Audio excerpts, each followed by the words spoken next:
Pangan, bertemu kembali di podcast B2SA, beragam, bergizi seimbang dan aman. Bersama saya Marvin Rizky yang akan menemani Bapak Ibu, teman-teman semuanya. Dan tentunya masih di channel Badan Pangan Nasional. Saatnya bicara pangan, ayo wujudkan pangan kuat Indonesia berdaulat. Oke, wow, luar biasa. Pada kesempatan kali ini kita kedatangan tamu yang sangat luar biasa. Di sini sudah hadir dari Direktur Perumusan Standar Keamanan dan Mutu Pangan, Ibu Yusra Egayanti, SSI APTMP. Selamat datang Ibu Ega, apa kabar? Baik, alhamdulillah. Masya Allah, alhamdulillah ya Bu, sehat selalu. Dan juga kita kedatangan dari akademisi. Beliau merupakan dosen di Institut Pertanian Bogor yang mengajar di Department of Food Science and Technology. Betul. Prof. Dr. Slamet Budianto, MSc. Selamat datang Prof. Apa kabar? Sehat? Alhamdulillah sehat. Alhamdulillah. Sehat ya Pak ya? Alhamdulillah. Oke, baik. Bapak Ibu teman-teman semuanya, bahwa kesempatan kali ini kita akan membahas tema yang sangat luar biasa menarik, yaitu beras yang aman dan bermutu. Nah, ini merupakan suatu hal yang harus kita kupas tuntas nampaknya Bu. Mengingat beras itu makanan pokok nampaknya ya. Kayaknya orang Indonesia tuh berbicara mengenai beras itu menjadi suatu hal yang wajib. Apalagi mungkin kita udah nggak asing lagi, banyak orang Indonesia yang menganggap kalau nggak makan nasi ya belum makan. Dari sudut birokrasi pemerintahannya dan juga akademisi. Menurut Bu Ega, pandangannya selaku Bu Direktur, apa saja sih Bu yang mungkin sudah dilakukan oleh pemerintah dalam mendukung penyediaan beras yang aman dan bermutu, Bu? Ya, baik. Makasih Mas Marvin. Badan Pangan Nasional itu punya tugas selain soal ketersediaan, tapi tentunya juga bagaimana tersedia juga dalam kondisi apabila dikonsumsi aman dan bermutu. Nah, tentunya untuk bilang aman dan bermutu ada patokan-patokan yang kita sebut dengan standar. Ya. Jadi tentu kita tetapkan standar keamanan yang menyangkut residu pestisida, cemaran kimia, logam berat dan lain sebagainya, dan juga mutunya. Mutunya terkait dengan derajat sosok, butir patah dan lain sebagainya. Dan juga bahwa selain tentunya aman dan bermutu, tentu informasinya juga harus benar dan tidak menyesatkan kepada konsumen. Maka kemudian ada standar-standar label. Nah, untuk dapat memenuhi standar itu apa yang kita lakukan? Pertama tentu pembinaan pada pelaku usahanya. Bagaimana menyediakan yang aman. Tentunya ini kerjasama semua pihak ya, mulai dari budidaya, bagaimana menerapkan good agriculture practices, kemudian di penggilingan bagaimana menerapkan good hygienic practices, supaya nanti beras setelah dilakukan penggilingan dikemas itu dalam kondisi yang aman dan bermutu. Nah, selain tentunya ada pembinaan, ada upaya yang kita lakukan namanya pemberian izin edar. Tapi tentunya ini hanya untuk yang memang dikemas diberi label. Tentunya yang dalam bentuk curah itu tentu tidak diwajibkan, tapi tentunya penggilingannya, pelaku pengemasannya tentu perlu kita bina bahwa telah menerapkan cara-cara yang baik dalam pengemasannya. Kemudian setelah diberikan izin edar, kemudian lakukan post market control. Produk yang beredar di pasar lakukan sampling, pengujian, baik di retail modern maupun di retail tradisional, masuk di pasar tradisional. Kita lihat apakah produk aman dan bermutu. Tapi jangan lupa tentunya kita perlu edukasi juga kepada masyarakat. Karena mustahil pemerintah menjamin semua di semua titik dari Sabang sampai Merauke untuk melakukan penjaminan tanpa kita memberdayakan juga. Gimana caranya masyarakat kita juga cerdas untuk menangani beras dengan baik, disimpan yang benar. Karena kalaupun udah dari sarana produksinya udah bagus, tapi kemudian penyimpanan oleh masyarakat juga nggak benar, sampai berapa lama dia bisa konsumsi, tentu perlu edukasi di situ. Jadi itu ialah yang kita lakukan dari hulu sampai ke hilir, sampai nanti dikonsumsi oleh masyarakat. Oke, jadi kalau dari Badan Pangan Nasional sendiri sudah melangsungkan edukasi pembinaan terhadap pelaku usahanya supaya bisa melakukan penetapan standar dan juga sudah memberikan izin edar beras bersama dengan pemerintah daerah. Ya, bersama dengan pemerintah daerah. Dan ini menjadi PR selanjutnya adalah masyarakat kita sendiri ya Bu ya, untuk tahu bagaimana cara penyimpanan yang bagus, yang benar. Karena kalau misalkan semuanya sudah terproduksi, terproses dengan baik, tapi kita sendiri tidak menyimpan dengan baik, ya itu akan menjadi suatu masalah, problem baru ya berarti ya. Oke, wow, luar biasa. Jadi memang kalau dari segi pemerintah sudah melangsungkan banyak upaya untuk penyosialisasian dan juga peningkatan beras yang aman dan bermutu. Nah, tertarik dengan background dari Prof. Slamet di sini. Saya juga ingin bertanya nih, Prof. Menurut sudut pandang akademisi, bagaimana cara mengenali beras yang aman dan bermutu, Prof? Ini kan ada 2 kata kunci ya, Mas. Yes. Pertama bermutu, yang kedua aman. Tadi sudah disampaikan oleh Bu Direktur, kalau bermutu misalkan terkait dengan derajat sosok, kemudian broken rice, beras patah dan lain sebagainya. Which is itu tidak berhubungan dengan keamanan pangannya. Nah, yang kedua adalah masalah keamanan pangan. Kalau bermutu kan bicara penampakan, penampilan dan sebagainya. Kalau keamanan pangan itu kalau kita makan berbahaya nggak? Iya. Tadi juga sudah disampaikan standarnya sudah ada, residu pestisida, logam berat dan yang lain-lainnya. Nah, tentu saja tadi sudah dengan adanya edukasi pada konsumen termasuk dari produsen juga, itu sudah dilakukan edukasi. Nah, sekarang bagaimana kita mengenali dengan mudah, walaupun itu tidak mudah juga. Misalkan katakanlah, bagi tadi kan sudah disampaikan oleh Bu Direktur, ada 2 macam beras. Satu kan yang diproduksi dalam tanda kutip oleh skala yang menengah besar gitu, yang sudah dikemas dengan baik segala macam. Di mana satu sisi juga ada beras curah. Kalau beras kemasan bagaimana kita mengenalinya? Pertama, kita bisa lihat dari kemasannya. Oke. Bocor apa enggak? Tadi labelnya bener apa enggak? Segala macam kan. Itu dari sisi penampilannya. Yang kedua, dari warna berasnya sendiri.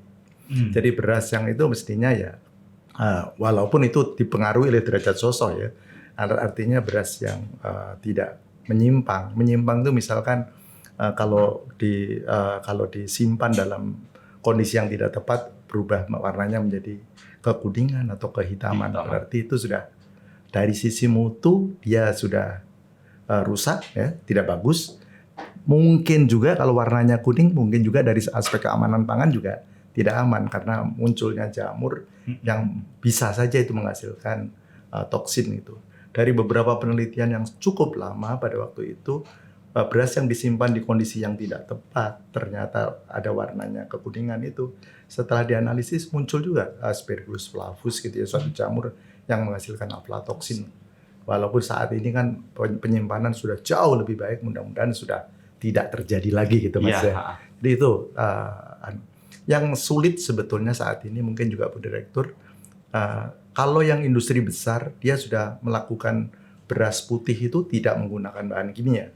Dia menggunakan teknik yang disebut rice processing ya, di mana dengan fisik dia dipoles menjadi satu warna yang putih banget, menjadi beras premium gitu. Nah, ada juga praktek yang nakal ini yang mungkin agak sulit dideteksi, yaitu menggunakan pemutih gitu.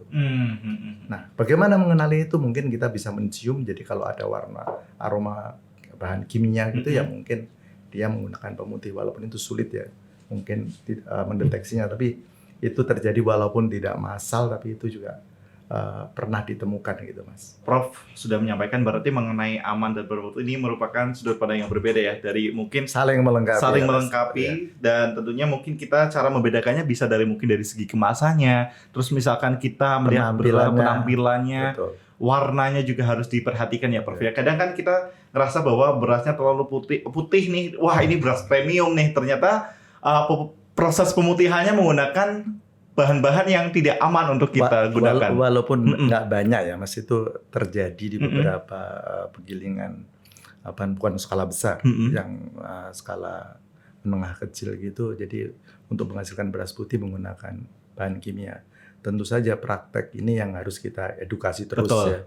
Tadi Bu Direktur sudah menyampaikan, kita punya dari Sabang sampai Merauke, ada penggilingan padi kecil itu kurang lebih di atas 160.000 unit. 160.000 unit. Yang skala kecil ya Mas? Skala kecil itu. Yang skala besar kan bisa dihitung dengan betul. Jadi artinya apa?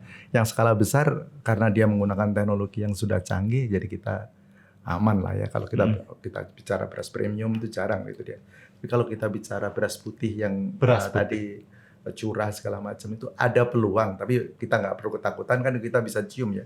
Kalau warna alami kan kita misalkan kaporit kan warnanya betul. baunya juga menyengat kan. Beda ya Pak ya. Jadi Pak? artinya kita bisa kalau ada bau chemicals itu ya lebih baik. Jangan. Ya itu kan Hindari. berarti ada Yes. penggunaan pemutih untuk memutihkan beras tersebut gitu. Yap, benar banget. Jadi itu menjadi suatu poin yang penting buat sobat pangan apabila ingin membeli beras di pasaran, itu menjadi poin yang harus diperhatikan. Oke. Kembali ke Bu Ega mungkin nih. Bu Ega, kita kan selama ini mungkin mengenal dengan yang namanya beras premium, medium, dan lain sebagainya. Kalau saya sendiri sih nggak begitu tahu jujur mengenai beras premium, beras medium. Mungkin bisa disampaikan Bu, sebenarnya maksud dari beras premium, beras medium, dan lain sebagainya itu gimana sih Bu Ega? Ya, jadi tadi kita mengenal yang namanya keamanan dan mutu. Nah, kalau keamanan itu prasyarat, tidak ada excuse, harus pemenuhan keamanan tadi ya, cemaran, termasuk dilarang menggunakan bahan berbahaya yang tadi ya, pemutih dan sebagainya. Tapi kalau bicara mutu, nanti akan jatuhnya ke preferensi ya, preferensi untuk memenuhi apa sih yang dimaui oleh konsumen. Nah kemudian kita aturlah dalam bentuk kelas mutu.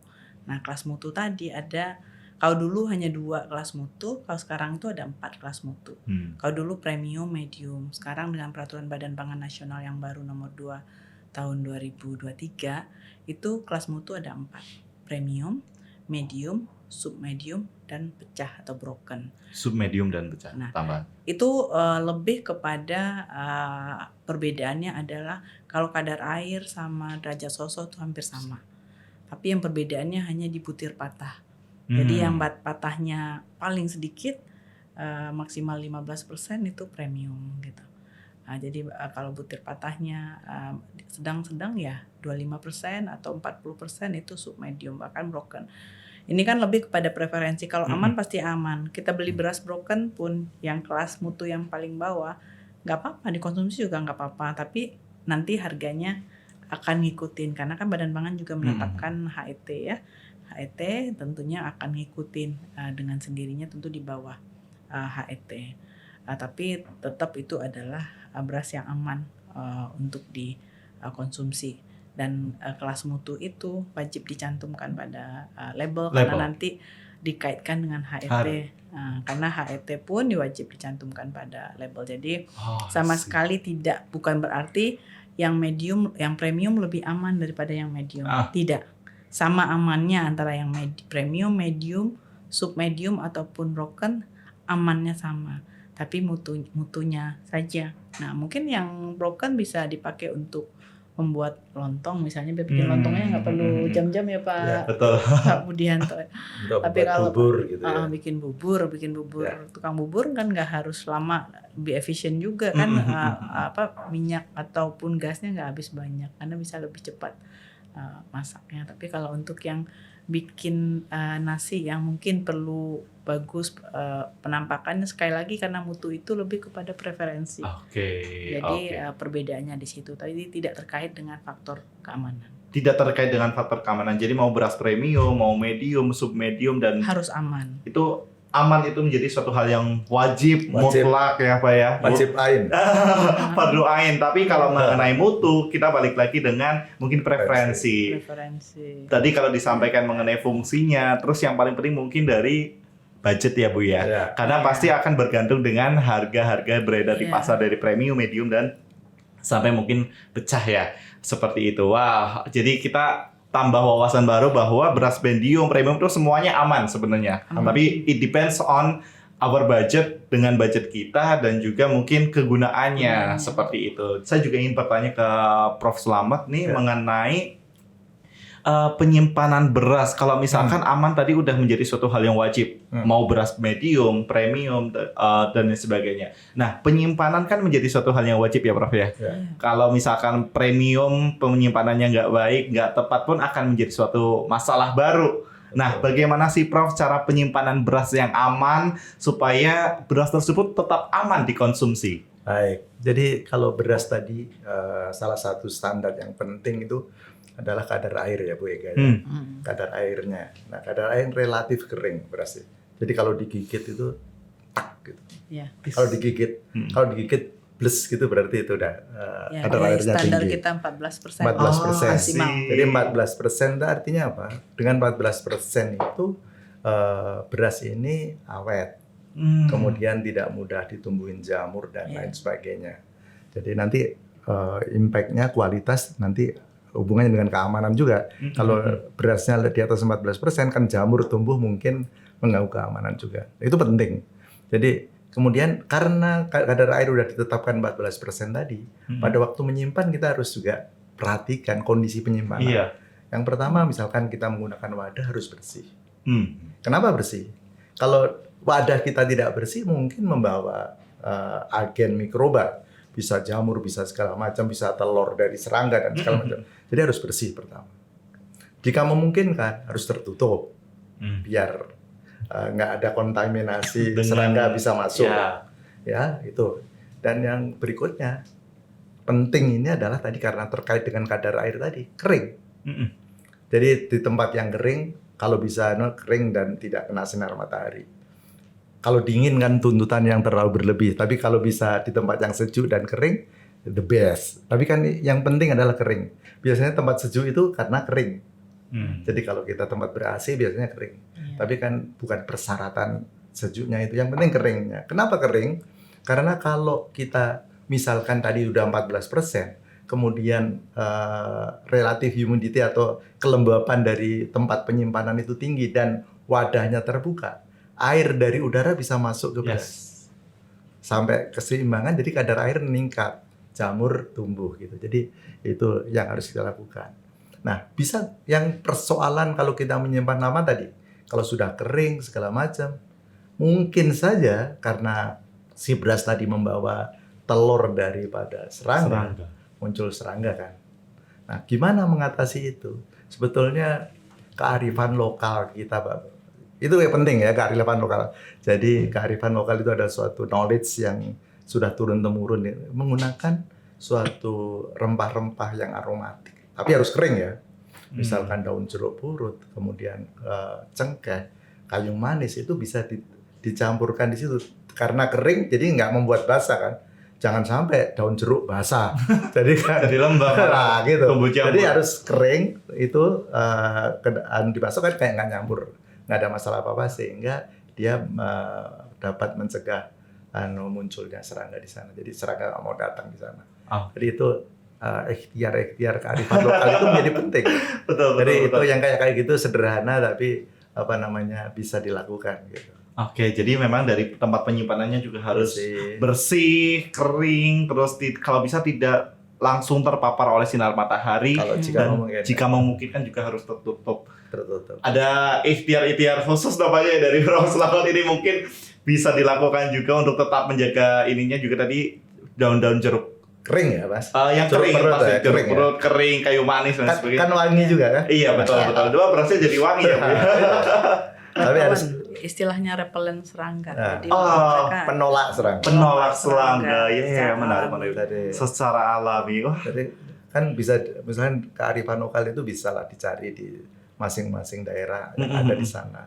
Sehingga menolak serangga, intinya serangga biar nggak datang. Oke, wow, luar biasa. Tapi ada yang ingin saya tanyakan kembali nih, Prof.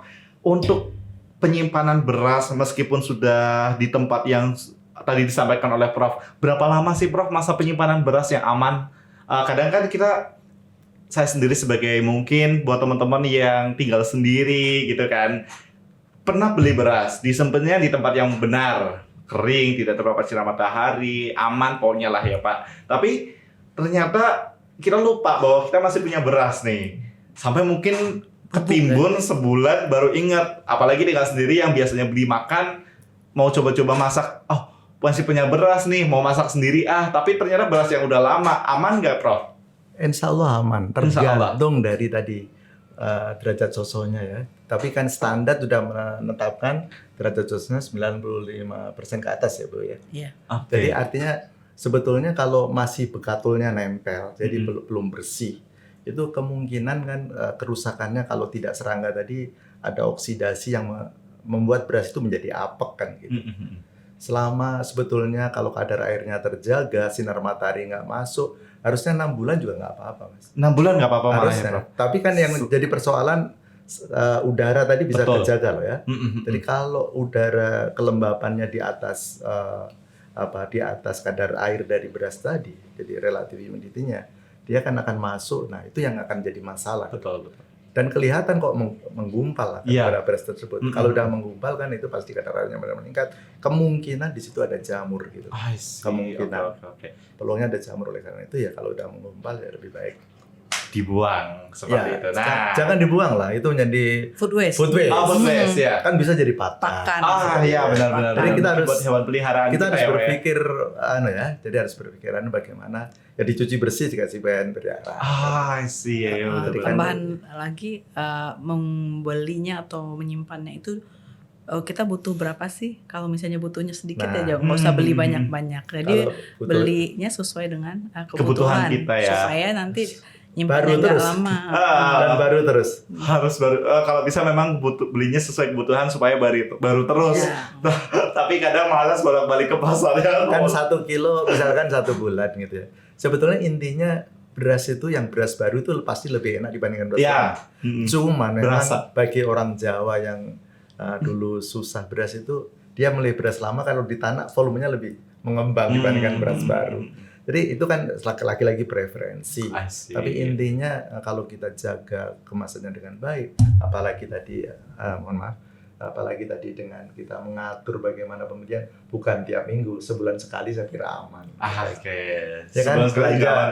bulanan. Iya, kan? belanja bulanan. Jadi Iya, memang nggak ada harus masalah. beli sesuai dengan kebutuhan Betul. supaya bisa baru terus kalau bisa ya stok beras yang ada di rumah kita. Nah, kita kembali ke Bu Ega nih dari sudut birokrasi dari pemerintahannya dari Badan Pangan Nasional.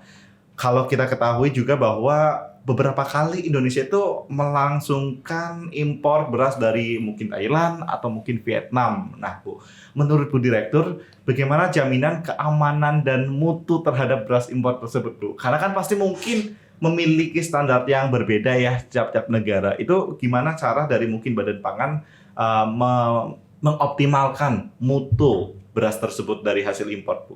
Ya, tadi yang saya sampaikan di awal tadi, apa yang kita lakukan itu berlaku untuk beras yang beredar di Indonesia, baik produksi dalam negeri maupun yang impor.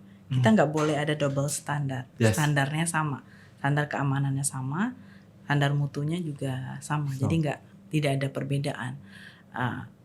Dan untuk jaminan izin edarnya juga melakukan pendaftaran. Misalnya impor ditugaskan Badan Pangan ke Bulog.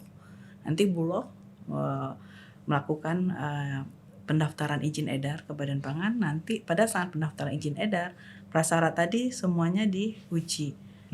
Residu pestisida, mikotoksin, logam berat, mutu untuk mengetahui kelas mutu dan seterusnya, termasuk tadi kadar air dan seterusnya sampai pada labelingnya. Jadi tidak ada perbedaan standar keamanan dan mutu baik untuk beras impor maupun beras produksi dalam negeri, karena tujuannya adalah jaminan keamanan untuk masyarakat. Jadi jaminan keamanan itu keamanan mutu termasuk informasi yang benar dan tidak menyesatkan kepada masyarakat. Jadi sama antara beras produksi dalam negeri maupun beras impor. Dan dari tadi kita bicara banyaknya mungkin beras putih ya yang memang banyak konsumsi. Kita tahu beras kan juga sebenarnya ada beras jadi merah. kalau tadi soal derajat sosoh dan sebagainya itu berlaku hanya untuk beras yang putih. Tapi kalau beras merah dan mungkin beras pecah kulit dan sebagainya, beras hitam itu derajat sosoh nggak berlaku untuk standar. Gitu. Sebaiknya 0 derajat sosoh. Ya karena itu kan preferensi. Khasiatnya di sana. Mungkin yang membutuhkan yang tinggi serat dan sebagainya, opsinya pilih yang mana. Tapi yang penting untuk menjamin itu di masyarakatnya terjamin mutu sesuai dengan yang diharapkan, kita atur standar masing-masingnya. Jangan sampai nanti masyarakat selain tadi aman juga menerimanya sesuai dengan standar yang sudah ditentukan atau klaim yang mereka organik dan lain sebagainya. Wow. Jadi sekalipun mungkin impor dari Thailand, Vietnam, kita sudah menyamakan standarnya berarti ya Bu ya, supaya terjamin mutunya beredar di masyarakat. Standar mungkin aja beda antara negara kita dengan negara dia, tapi ketika dia masuk ke sini dia harus masuk standar mengikuti standar kita. Nah, walaupun sekarang di ASEAN, di internasional ada upaya harmonisasi standar, tapi itu lain soal. Mungkin di beberapa aspek standar bisa sama, tapi mungkin di beberapa aspek tidak bisa sama. Seperti kadar air itu kurang lebih itu harmonis itu di 14%. Tapi mungkin di negara-negara yang subtropis ya Pak ya, mereka mungkin nggak terlalu ini dengan kadar air karena kelembabannya rendah. Kita kan kelembabannya tinggi. Betul. Jadi memang sudah pokoknya aman lah ya kalau maupun beras impor, tapi kalau bisa beras lokal harus bisa lebih banyak lagi seperti itu. Ya, kita dorong produksi dalam negeri supaya kita bisa memenuhi kebutuhan. Dan jangan lupa juga diversifikasi pangan. Iya, betul. Kenyang nggak harus nasi. Iya, itu yang paling penting, kenyang nggak harus nasi. Jadi itu menjadi suatu hal yang penting juga. Nih, aku pengen tanya ke Prof. Slamet juga bahwa kadang kan kita masak nasi, Prof, masak pagi, sore diangetin, terus nanti ternyata masih ada, besoknya diangetin lagi, semakin anget lagi. Nah, kalau berbicara mengenai beras yang sudah jadi nasi terus diangetin terus-menerus melalui let's say Magicom, itu secara kesehatan apakah berpengaruh baik secara penyakit-penyakit yang mungkin bisa timbul atau bagaimana Prof? Baik, sebelum masuk ke situ tadi karena menarik tadi diversifikasi tadi ya. Pas di depan kita juga sehat dengan pangan lokal. Jadi artinya apa? Sebetulnya tadi kenapa kita impor beras karena kita konsumsinya besar banget. Nah oleh karena itu sebetulnya dan pemerintah juga Bappenas sudah bagaimana melakukan diversifikasi pangan. Artinya apa? Bahwa karbohidrat itu bukan hanya beras. Karbohidrat bukan nasi. Jadi ada singkong, ada umbi-umbian, ada sagu, ada segala macam. Nah itu bagaimana sekarang ikhtiar kita menghadirkan aneka sumber karbohidrat itu menjadi suatu jadi sebagai bahan pokok juga. Dengan demikian kita mengurangi beban politik terhadap beras. Ya kan? Betul. Bayangkan beras itu kalau sedikit aja udah ribut. Nah oleh karena itu kalau kita bisa melakukan diversifikasi dengan baik dan pemerintah sudah ketol di sana, mudah-mudahan ini menjadi nggak usah impor, beres gitu loh.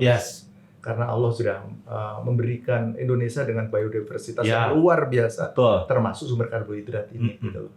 Kalau kita bisa mensyukuri dengan aneka sumber karbohidrat itu alangkah indahnya. Saya insya Allah menjadi nggak usah impor. Nggak usah impor sama sekali kalau saya. Masuk ke pertanyaan berikutnya, kalau kita jadi sebetulnya persoalan kita menyimpan di Magicom atau rice cooker, persoalannya kita di suhu rice cooker itu sebetulnya. Tidak menyebabkan, kalau di pertanyaan menyebabkan cancer enggak, hubungannya ke cancer kemana, jadi enggak ada. Jadi persoalan yang kita takutkan sebenarnya ini adalah bakteri kontaminan. Bayangkan kita di rice cooker kan kita nyendok dengan sendok nasi kan. Sendok nasi. Steril enggak sendok nasi kita? Enggak. Belum tentu kan. Nah, dijamin enggak lah. Iya. Kan enggak pernah. Betul. Waktu mau masukin ke air mendidih dulu baru masukin kan enggak. Betul. Artinya itu jadi mungkin kok pada waktu kita ngambil terjadi kontaminasi. Kemudian Magicom sedangkan bakteri itu tumbuh pada 40 sampai 60 derajat Celcius.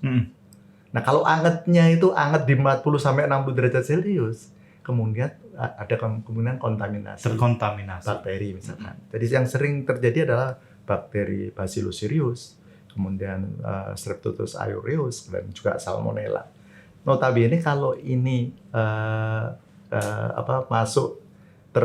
tumbuh baik pada nasi, ya akan basi sih. Kadang-kadang kan berubah warnanya menjadi kekuningan juga. Nah, seperti ke sana. Jadi kalau itu kita konsumsi ya bukan penyakit yang macam-macam, cancer dan kawan-kawan tadi, ya pasti kita keracunan makanan, kan ke arah sana gitu. Jadi ke sana. Jadi kalau kita mau nyimpan di suhu panas itu memang tidak disarankan. Kalau menyimpan itu ya kita pastikan Magicom atau rice cooker kita mempunyai suhu di atas 60 derajat. Nah, memastikan itu kan juga nggak gampang. Kadang kalau Magicom atau rice cookernya ada moodnya itu dijamin di atas 60, ya mungkin relatif aman. Kalau rekomendasinya ya disimpan dingin, diangetkan lagi. which is sebetulnya di 12 jam kalau kita ini juga nggak ada masalah sih. Nggak Kalau masalah ya Pak ya? ya sekaligus yang kuncinya adalah pada waktu mengambil tadi kan, itu kan peluang kontaminasinya di sana. Oke.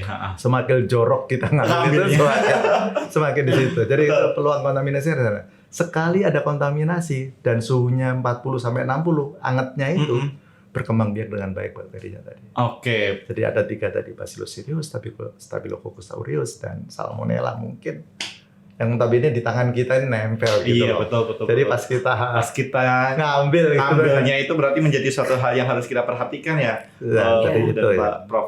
Ya, mungkin tambahan sedikit dan pastikan kondisi tempat masak atau rice cooker itu dalam kondisi yang baik karena banyak kasus udah mengelupas. Iya. Lapisannya udah mengelupas, pastinya zat-zat kimia yang ada di situ akan bermigrasi ke AC-nya. Betul. Kita lihat kadang-kadang di ini apalagi kadang-kadang di restoran ya kita lihat wah ini udah saya lihat udah banyak goresan. Nah, kalau udah ada goresan kemungkinan migrasi dari coating. kalau itu Dari coatingnya tentu ada. Jadi pastikan dalam kondisi baik Wadahnya juga itu, harus. sehingga nanti potensi cemaran kimia juga berkurang. Tapi kalau dikaitkan ke kanker dan sebagainya itu sangat jauh. Jauh Karena ya, namanya berarti ya. kanker, penyakit tidak menular itu multifaktor. Yes.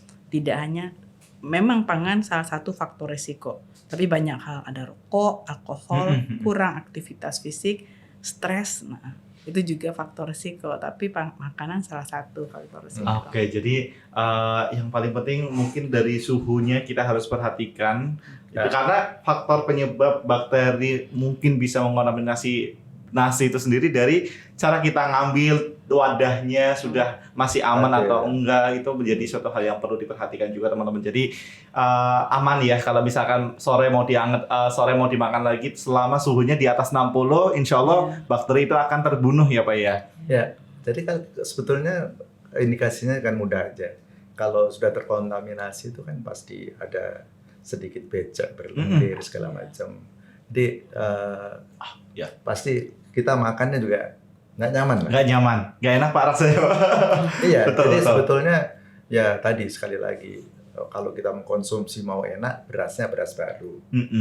Jadi itu menjadi informasi juga buat teman-teman semua mengenai pengkonsumsian nasi yang enak dan juga penyimpanannya kalau misalkan suhunya, tempatnya itu menjadi suatu hal yang penting juga. Nah, kembali ke Bu Ega nih. Bu Ega, punten banget. Beberapa bulan yang lalu kita dapat berita yang mungkin agak kurang mengenakan dan kurang menurut aku sangat mengkhawatirkan. Apalagi mungkin buat orang-orang awam yang seperti saya dan mungkin orang tua saya, banyak orang tua di luar sana mengenai informasi beras plastik.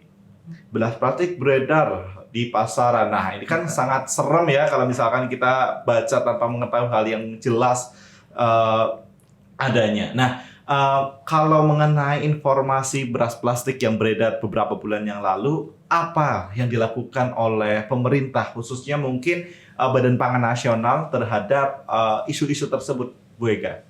Ya, jadi kita dalam National Food Control System tadi kan ada pengawasan pre-market, post-market, tapi ada juga edukasi pemberdayaan masyarakat. Jadi kita tekankan terlebih dahulu bahwa jangan mudah terprovokasi oleh isu keamanan pangan yang tidak benar dan menyesatkan.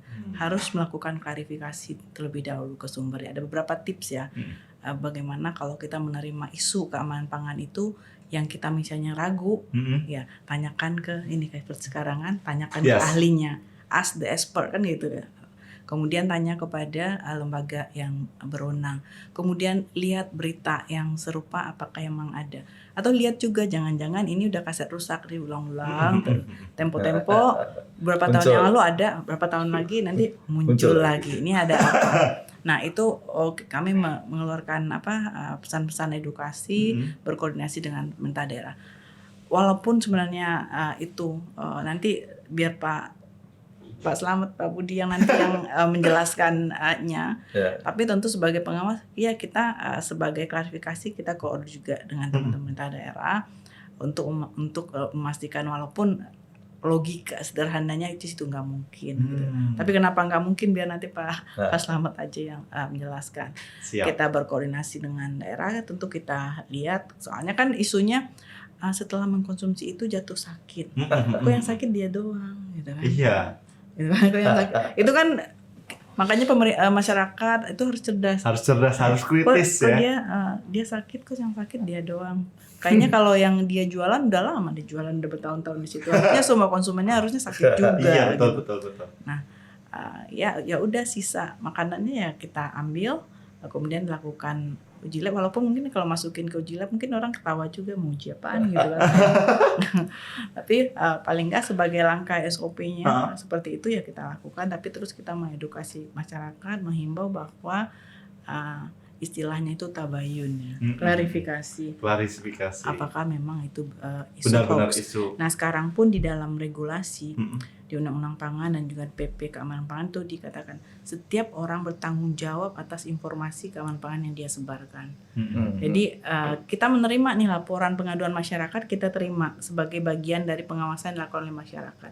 Tapi dia juga bertanggung jawab bahwa informasi yang disampaikan itu harus benar dibukti oleh data-data, nggak serta-merta aja setiap orang menyampaikan isu keamanan pangan itu kita telan mentah-mentah. Jadi sehingga mereka juga bertanggung jawab, nggak asal bunyi gitu di medsos. Oh ini seperti ini. Jadi itu terus kita lakukan, termasuk tentunya berkoordinasi dengan teman-teman di daerah ya. Pemerintah daerah terkait dengan hal ini. Baik, jadi mungkin dari Badan Pangan Nasional khususnya sudah berkoordinasi dengan teman-teman yang ada di daerah sana mengenai isu tersebut dan butuh yang namanya klarifikasi dan sudah diuji, Bu. Tapi kayaknya tadi ada yang sempat ditahan ya sama Bu Ega nih, biar Prof Slamet aja menjelaskan. Ini gimana Prof mengenai beredarnya isu beras plastik yang ada di masyarakat khususnya? Kayaknya memang benar sih tempo ya, kayak beberapa tahun lalu muncul info beras plastik. Kemarin yang baru-baru ini di bulan Oktober muncul lagi beras plastik. Itu gimana Prof tanggapannya terhadap berita tersebut, Prof? Baik, yang pertama di era yang sangat terbuka ini, jadi semua orang itu harus punya filter. Tadi sudah disampaikan Bu Eka. Jadi kenapa? Karena informasi yang ada begitu terbuka, begitu banyak. Kalau kita nggak punya filter, berarti informasi semua itu adalah sampah. Kalau kita nggak bisa memfilter mana yang baik, mana yang benar, mana yang salah, berarti kita nggak bisa mendapatkan apa-apa dari era ini. Oleh karena itu pesan saya sebagai seorang dosen gitu ya, akademisi adalah bagaimana kita membekali diri untuk mengasah pengetahuan kita, mengisi pengetahuan kita, kepala kita dengan pengetahuan sehingga kita bisa memfilter berita mana yang benar, mana yang tidak. Itu menjadi penting. Saya selalu pesan pada mahasiswa saya, kalau kamu tidak bisa memfilter, sama aja kamu nggak bisa memperoleh manfaat dari era keterbukaan ini. Itu yang pertama. Terkait dengan isu ini betul tadi berulang. Kalau kita masak beras plastik, ya gigi kita akan rontok dimakannya.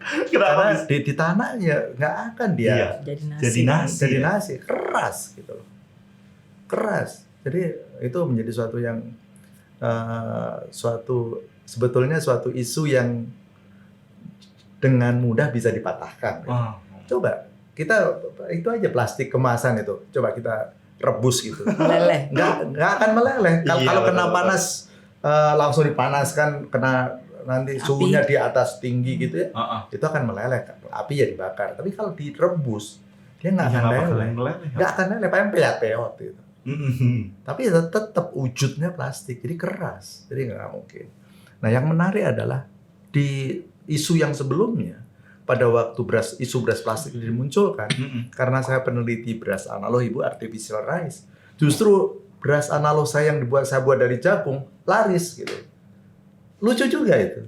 Kan ini ada beras plastik gitu. Isunya malah beras artificial rice. Yang saya sebut beras analog itu malah laris gitu. Itu yang isu sebelumnya. Jadi, persoalannya memang biji. Jadi sebetulnya itu adalah teknologi membuat biji plastik, Mas. Jadi biji plastik itu adalah sebelum kita membuat kemasan plastik, itu adalah kita bentuknya butiran-butiran, bisa bulat, bisa juga bentuknya kayak beras. Itu untuk membuat botol, untuk membuat aneka macam plastik. Jadi si plastik itu dibentuk menjadi butiran plastik. Nah, teknologi yang digunakan adalah teknologi ekstrusi namanya. Jadi ekstrusi kayak membuat ciki-ciki sama itu teknologinya. Nah, untuk membuat artificial rice juga menggunakan teknologi itu sama persis. Cuman speknya mesinnya aja yang berbeda. Jadi karena bentuknya seperti itu, kalau kita lihat videonya persis itu membuat plastik, bukan membuat artificial rice gitu. Jadi kalau kita paham gitu ya, membuat plastik itu ya seperti itu. Kalau keluarnya bulatan-bulatan kayak gitu. Jadi seperti itu. Dari sisi harga juga nggak masuk, dari segala macam nggak masuk. Jadi apa namanya itu kalau saya pas pertama ini kok muncul lagi, saya pastikan itu adalah tidak betul. Tidak betul. Gitu Mas. Oke, jadi mengenai isu beras plastik yang beredar di masyarakat, kalau mungkin dari segi Badan Pangan Nasional sudah melangsungkan koordinasi dengan daerah-daerah, dan menurut akademisi itu merupakan suatu hal yang tidak mungkin. Apapun itu, plastik repotin aja. Repotin Bapak, bikin kerjaan aja di buat gue. Mending memasukkan emas ya Pak. Iya, karena ya secara logik juga nggak masuk ya kalau mengenai plastik yang biji keras loh Mas. Biji plastik itu keras. Iya. Jadi artinya kalau pas kita rebus sekali itu nggak akan leleh. Jadi keras. Jadi kalau digigit kan dibilang kenyal-kenyal. Ya kemungkinan itu bukan beras plastik. Kalau kenyal-kenyal itu kan ada sekarang beras dari sagu ya Ibu Eka ya. Jadi itu karena tekstur patinya itu kayak kita makan sagu mutiara. Iya. Atau mutiara sagu apa sagu mutiara? Mutiara sagu. Nah itu kan kenyal-kenyal kan. Nah sekarang kan kita dengan biar nggak lengket, kita ada teknologi menambahkan sesuatu sehingga menjadi beras sagu. Itu kenyal-kenyal rasanya. Yang saya takutkan, jadi ada beberapa peneliti Mas, pada waktu membuat beras artificial tadi atau beras analog tadi menggunakan yang disebut dengan plasticizer. Dan seolah-olah kan plastik gitu kan. Plasticizer itu fungsinya pada waktu kita ekstrusi supaya tidak lengket, keluarnya dia satu-satu, nggak nempel satu sama lain. Fungsinya untuk itu, jadi supaya lebih mudah lah untuk prosesnya. Nah, mungkin mendengar itulah ini plastik gitu kan. Buat orang awam ya Pak ya. Buat orang, jadi akademisi pada waktu kita membuat jurnal ilmiah memang menggunakan istilah itu, tapi kalau kita populer nggak pernah menggunakan istilah itu memang. Mungkin si baca kayak gitu plastik beneran ya. Iya. Jadi isu-isu seperti itu yang makanya bahwa dengan sekali lagi era seperti ini kita membutuhkan bekal yang lebih dibandingkan era saya dulu kan. Malah harus lebih bekalnya ya Pak ya. Bekalnya lebih karena harus bisa menselect ini sampah, ini betul. Ini informasi berharga, ini sampah. Kalau kita nggak bisa membedakan, kacau gitu. Jadi seperti itu. Mas. Wow, ini menarik sekali nih. Jadi mengenai info beras plastik, next Pak, kalau misalkan itu berulang kembali, saya udah mulai percaya bahwa kayak nggak mungkin. Udah aja langsung sama ahlinya. Dan dari segi birokrasi pemerintah juga udah nggak mungkin kali kebobolan seperti itu dengan mudahnya gitu kan. Jadi mengenai beras plastik clear ya Pak ya. Mengenai isu beras plastik itu nggak ada dan nggak akan mungkin. Apalagi pemerintah juga sudah menerapkan standar-standar khusus untuk pangan, untuk keamanan pangan. Nah, ngomongin kembali keamanan pangan dan mutunya Pak. Mungkin ke Bu Eka nih. Dari Bu Eka, ada nggak Bu menurut Ibu tips buat masyarakat untuk memilih beras yang aman dan bermutu Bu? Iya. Mungkin untuk tips ya, yang pertama tentu tadi juga udah disampaikan juga ya Pak Slamet. Ya kita lihat kondisi berasnya. Nah sebenarnya kan ada dua ya, ada yang curah, ada yang kemudian terkemas. Kalau yang udah terkemas nanti kita lihat bahwa dibaca, jangan lupa baca label, jangan lihat harga doang, cari yang murah gitu kan.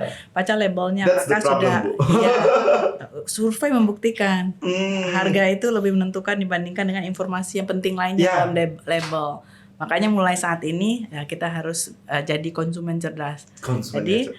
Baca label, kalau itu memang terkemas, lihat apakah udah ada izin edar, kemudian dilihat kalau memang ada expire date atau tanggal kadaluarsa atau kode produksi, tanggal produksi itu dibaca dan jenisnya apa. Dan mau beli yang ukuran yang mana supaya tadi nggak udah disimpan lama-lama, ternyata butuhnya cuma setengah kilo atau Iya, 1 betul, kilo. betul. Makanya informasi berat bersih itu juga penting dibaca. Dan kemudian kalau itu beras curah, kita kan bisa lihat kondisinya. Oh, ini masih baunya, organoleptiknya lah istilahnya itu, bau, warna, rasanya masih normal. Nah, tentu kita bisa beli dengan kemasan curah ya di pasar tradisional tentunya. Nah, dan kita lihat juga sumbernya, belinya di mana. Sepanjang itu di retail, baik tradisional atau modern, yang kita lihat juga tempatnya bersih dan sebagainya, tentu itu dimungkinkan untuk kita memperoleh beras tersebut. Jadi dan belilah sesuai dengan yang memang kita inginkan, supaya jangan jadi food waste juga. Belinya yang maunya yang putih, yang coklat, yang merah, yang butek, atau mau yang jernih sekalipun, atau mau yang patah-patah, atau mau yang utuh, itu kan pilihan semuanya. Jadi yang penting tadi pastikan kondisi organoleptiknya dalam keadaan baik. Pastikan dan organoleptiknya. jangan lupa baca label. Nih baca label nih yang paling penting, bukan baca harga. Ya meskipun itu penting ya Bu ya, tapi baca Harga label juga. kan untuk pangan kita. Maksudnya yang menjadi penentu keputusan membeli itu tidak hanya harga, tapi informasi pada label itu. That's the point. Apalagi kalau misalnya mau beli beras yang kemudian fortifikasi, ada kandungan gizi di situ. Nah, baca informasi kandungan gizi. Berapa sih? Apalagi kalau ini bicara beras ya. Kalau nanti kita bicara next tentang pangan yang lain. Nah, apa informasi yang lain yang harus ada pada label? Jadi baca yang ada di label, informasi-informasi kandungan gizi, surat edarnya juga harus jelas mungkin ya, dan sertifikasi lain-lainnya juga harus tersedia. Itu yang mungkin dalam bentuk kemasan. Kalau misalkan kita beli di pasar yang mungkin sudah dalam bentuk kotak gede itu curah, ya kita bisa lihat dari warna, mungkin dipegang baunya, aromanya itu menjadi suatu hal yang penting teman-teman. Jadi jangan sampai salah pilih beras ketika belanja beras di pasaran. Baik mungkin supermarket maupun pasar tradisional. Oke. Nah, terakhir mungkin pertanyaan yang ingin saya tanyakan kepada Prof. Slamet. Kalau tadi mungkin teknologi-teknologi untuk pembuatan plastik kan banyak banget. Pembuatan beras nih banyak banget nih, Prof. Mungkin ada tambahan, Prof, dari segi keilmuan terkait dengan beras supaya kita bisa memilah dan memilih beras yang aman dan bermutu buat masyarakat nih. Tambahan, Prof, ilmu tambahan buat masyarakat bagaimana cara memilih beras yang aman dan bermutu, Prof. Baik, yang pertama saat ini teknologi pengolahan beras itu sudah sangat maju, terutama beras putih ya kita bicara. Beras putih itu sangat maju. Oleh karena itu tadi saya sampaikan bahwa pengolahan beras putih menghasilkan beras yang benar-benar putih itu tidak perlu pakai bahan kimia. Jadi dengan teknologi polize gitu ya, menggunakan penghembusan uap gitu, jadi bisa celing gitu. Nah itu rice processing complex. Jadi itu udah diterapkan di industri-industri yang skalanya menengah besar gitu. Di Indonesia sudah beberapa industri menggunakan teknologi itu. Jadi itu sangat luar biasa. Kemudian yang berikutnya adalah saat ini kalau kita mengenal beras ya Mas, tadi Ibu Eka sudah menyampaikan tidak hanya beras putih sebetulnya. Beras putih, merah, dan hitam. Nah, kalau beras putih biasanya tolok ukurnya derajat sosoknya pol gitu kan. Nah, tapi kalau kita bicara beras merah dan beras hitam, justru khasiatnya kan yang nempel bekatulnya itu. Sebetulnya beras putih juga, Mas. Ya, kita kenal dari beras putih itu brown rice namanya. Beras pecah kulit. Beras pecah kulit. Kalau dijual harganya lebih mahal, padahal rendemennya lebih tinggi. Karena dia sebetulnya lebih sehat. Cuman kan nggak enak. Iya. Dikonsumsi kasar. Tapi sebetulnya di Jepang, di China, itu ada namanya teknologi germinated brown rice. Beras berkecambah. Dan kami 5 tahun lalu mengembangkan teknologi itu di IPB. Bagaimana kita mengecambahkan beras. Tapi beras yang sudah bukan padi loh ya. Beras sudah kita kupas skamnya. Jadi beras pecah kulit, brown rice, kita kecambahkan. Nah, apa yang kita dapat dengan beras kecambah tadi atau istilahnya germinated brown rice, itu komponen bioaktifnya terutama gamma aminobutyric acid. Nah, itu ada salah satu komponen bioaktif meningkat beberapa kali lipat. Dengan itu, dan itu menyehatkan. Dibandingkan dengan brown rice aslinya ini lebih enak lah dikonsumsi, cuman warnanya masih meleketak. Nah itu tapi sehat gitu lah, kan pilihannya itu sehat. Nah itu udah kita kembangkan. Kemudian yang untuk beras hitam gitu, Mas, kita sudah meneliti udah sangat dalam dan kita ternyata bekatul di beras hitam itu. Jadi kalau kita beli beras hitam sebaiknya jangan disosok sampai keputihan. Justru yang hitam gelap itu yang bagus. Nah, tinggal bagaimana kita teknik memasaknya aja. Kalau kita rendam minimum 2 jam, insya Allah akan enak lah. Nah, itu benar-benar yang kita bilang tadi, bukan menyebabkan kanker, bahkan dia bisa mencegah kanker. Dan itu penelitian kami lakukan. Kami sudah berapa tahun ya melakukan penelitian itu. Dan cukup besar uang, dana yang kita habiskan. Dan saat ini salah satu mahasiswa di Gizi UI, kebetulan pada waktu magister saya juga ikut bimbing, juga melakukan penelitian itu. Bagaimana konsumsi beras itu terhadap kanker, belum pada manusia, tapi pada tikus percobaan. Dan udah publish, Mas, itu publish di jurnal yang sangat keren lah gitu. Jadi kalau kita konsumsi beras merah, itu udah proof ya, jadi kita udah penelitiannya udah banyak banget. Beras merah, beras hitam itu kandungan antioksidannya sangat tinggi, kandungan serat pangannya juga tinggi, karena itu sehat. Sebetulnya tadi beras putih kalau konsumsinya tidak disosok juga sehat. Cuman kan kita kalau semakin putih semakin premium ya Bu ya, kan itu. Jadi oleh karena itu tadi kami berikhtiar bagaimana menghasilkan beras pecah kulit ini istilahnya untuk enak dikonsumsi gitu. Benar. Nah yang terakhir bagaimana kita tadi untuk diversifikasi pangan tadi, bagaimana mengantarkan umbi-umbian, kemudian sagu segala macam ke meja makan kita. Nah itu salah satunya bagaimana kita mengembangkan yang disebut dengan artificial rice atau kita membuat mie bisa. Teknologinya beda dengan mie yang biasanya, tapi kita sudah bisa membuat dari aneka karbohidrat tadi menghasilkan bentuknya beras, yaitu yang disebut kalau saya menyebutnya beras analog gitu atau artificial rice, satu lagi dalam bentuk mie. Dengan seperti itu apa yang kita bisa lakukan? Kita bisa mengkonsumsi karbohidrat tidak hanya nasi, seperti kenyang nggak harus nasi seperti slogannya dari. Jadi sumber karbohidratnya beragam ya. Mungkin hari ini nasi, besok pakai jagung. Itu akan lebih sehat. Insya Allah akan lebih sehat. Dengan keberagaman kita mengkonsumsi itu akan lebih sehat. Ya jadi itu yang menjadi menarik kan. Jadi oleh karena itu kalau itu kita bisa lakukan, ya nanti nggak akan yang teriak-teriak impor, karena nggak perlu impor gitu. Betul. Kan sekali impor pasti berantem kan? Yes. Pasti berantem kan? Nah oleh karena itu, bagaimana kita membantu pemerintah untuk supaya tidak impor? Ya salah satu memang produksi ditingkatkan.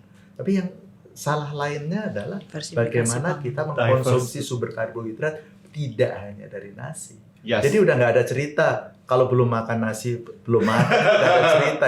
Itu hanya di kepala kita. Ya, mindset kita. Oleh karena itu, yuk kita mulai berubah.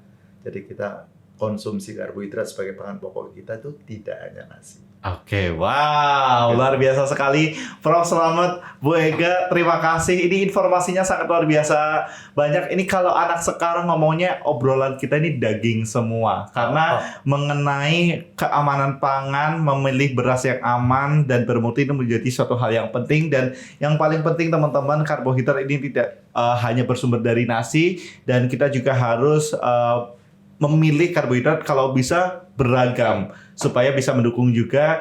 Kalau dulu kita kenalnya 4 sehat 5 sempurna, tapi telah disempurnakan menjadi B2SA, beragam, bergizi seimbang dan aman. Ini menjadi suatu hal yang penting buat teman-teman. Dan tentunya sekali lagi Mafin di sini ingin mengucapkan terima kasih buat Bu Yusra Egayanti SSI APTMP dan juga Prof. Slamet Budianto MSc selaku dosen dari IPB yang sudah hadir pada kesempatan kali ini dan sharing kepada teman-teman yang menonton podcast ini. Dan tentunya pembahasan yang sangat luar biasa menarik, pembahasan yang tidak kalah jauh menarik juga akan hadir di episode-episode selanjutnya. Jadi jangan lupa Sobat Pangan, jangan lupa ikuti terus YouTube channel Badan Pangan Nasional dengan subscribe, like, share. Baiklah Bu Ega, Prof. Slamet, terima kasih sekali lagi dan tentunya kita boleh kali ya salam B2SA terlebih dahulu. Baik. Kalau saya bilang salam B2SA, semuanya kita gaungkan, makan enak, makan sehat, makan B2SA, habiskan. Boleh ya Pak Prof? Baik. Baik ya, punten. 1, 2, 3. Salam B2SA, makan enak, makan sehat, makan B2SA, habiskan. Wow, luar biasa. Dan tentunya ini menjadi suatu hal yang sangat informatif buat teman-teman pastinya. Jadi jangan lupa tonton sampai habis, jangan di skip-skip. Dan tentunya saya Mafid Rizky mengucapkan terima kasih kepada seluruh narasumber dan pamit undur diri, sampai ketemu di episode selanjutnya.